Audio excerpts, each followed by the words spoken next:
something is rotten in the state. I could say something is rotten in the state of Britain, but it applies all over. Metastasized rot. People everywhere are daily made angrier, more scared of each other, when they would do better to be angry with the rotten state and the rotten state we're in on account of it. Build back better. Remember that codswallop.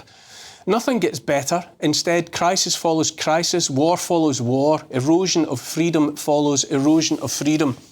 It's plain to anyone who's looking that the pitiful leaders, puppeticians, cause the problems and then offer pre-prepared solutions that benefit only them and those pulling their strings. Are you as free as before? As free as you want to be? Are you happy? Are you well? Are you confident about your children's future? And if not, why not? Why would you put up with this rotten state? We're told we live in a world of technological and pharmaceutical solutions to all ills. We're also told war is peace. It's all lies and doublespeak. I say it's unmistakable and undeniable that something somewhere has gone badly wrong, probably long ago, and that a succession of unwanted leaders only make matters worse. We're offered and then made to endure the worst possible leaders at the worst of times. For years now, the craven mouthpieces of the state have pushed a relentlessly anti-human agenda. American author Eric Hoffer said in The True Believer that no one can be honourable unless he honours mankind. People, we are told, fellow human beings, are the ultimate problem, requiring the ultimate solution, which is to say fewer of us, save the planet, and to hell with the people alive on it here and now. Some of the richest and therefore most influential people talk casually about there being too many of us alive in the world at one time. How dare they?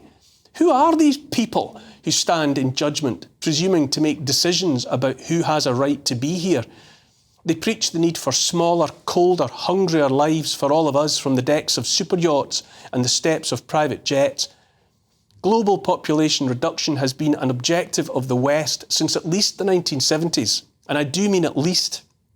Henry Kissinger drove such an agenda while advising US President Gerald Ford. He said that population control policy requires both high-level attention and continuing review and updating. It observes that US efforts must be undertaken in such a way as to minimise criticism. It's been there in the background or even in the foreground ever since. Population reduction equals anti-human. Anyone who says that fewer people are the solution to the problem is a psychopath. We've somehow enabled an environment, an ecosystem in which psychopaths thrive and prosper.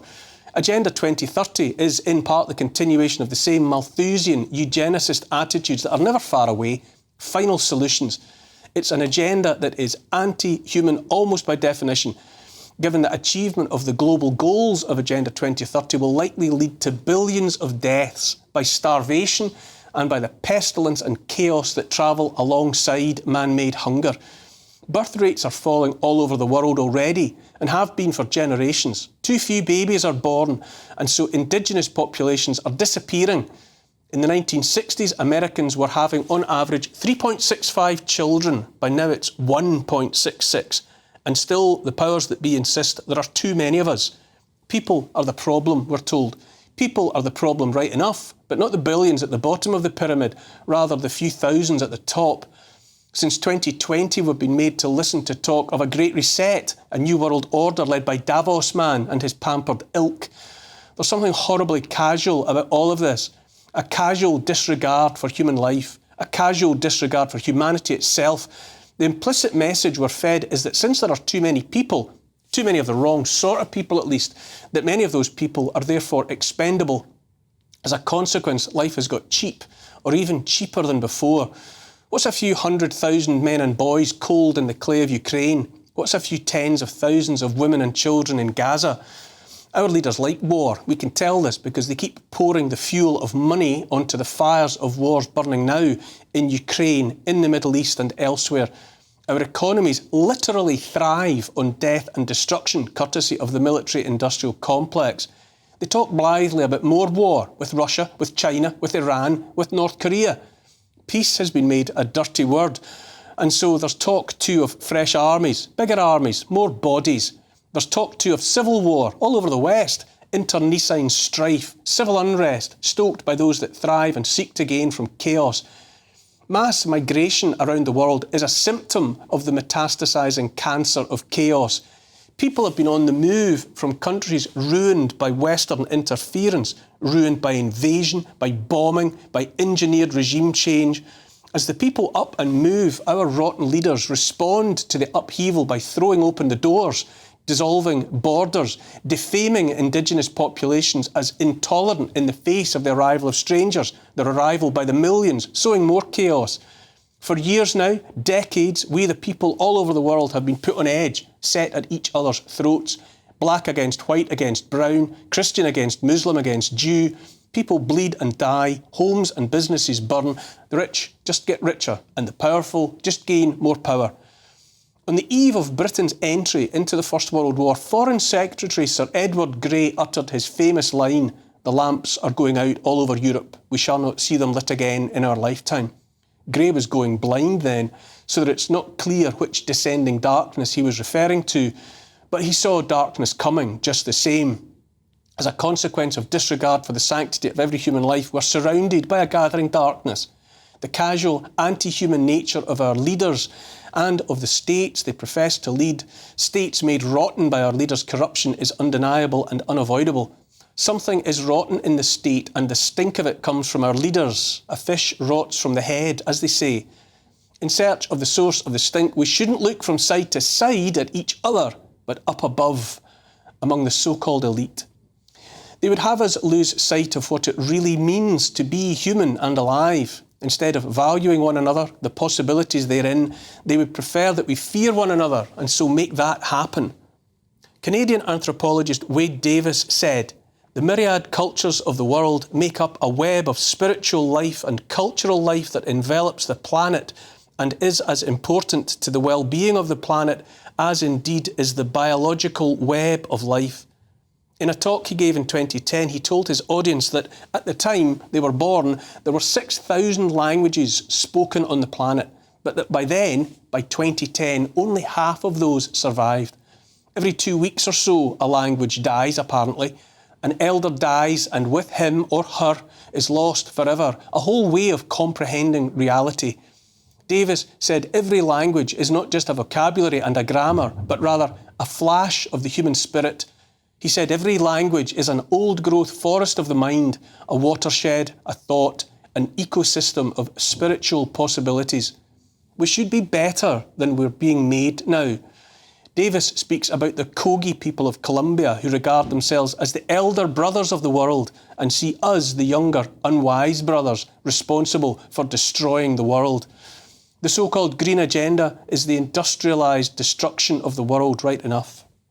UNESCO, the United Nations Educational, Scientific and Cultural Organisation, records the stuff of intangible cultural heritage around the world, rather than things that can be touched, architecture, artefacts, art.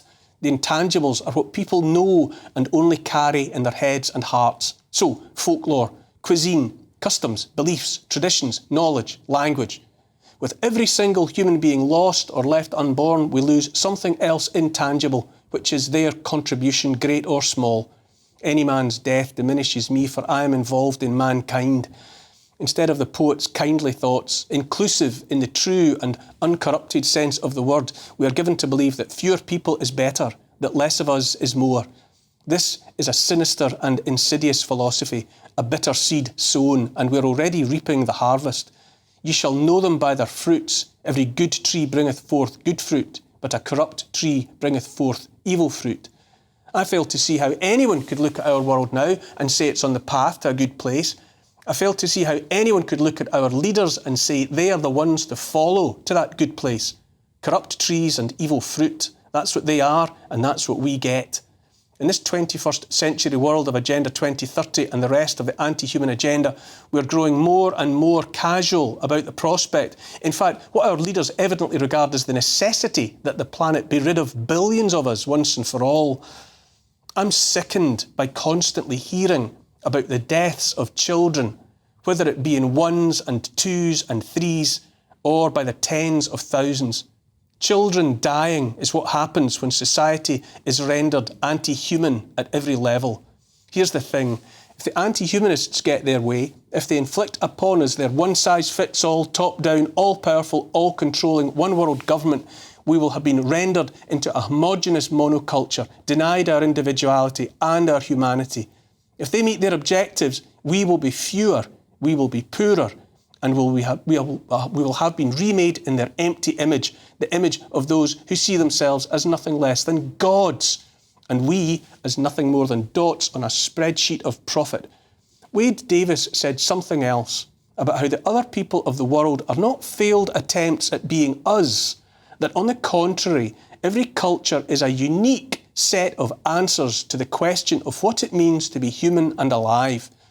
If we would save the world, it will entail endeavouring to see each other as parts of the solution. If we would save the world, we will have to save every last one of us.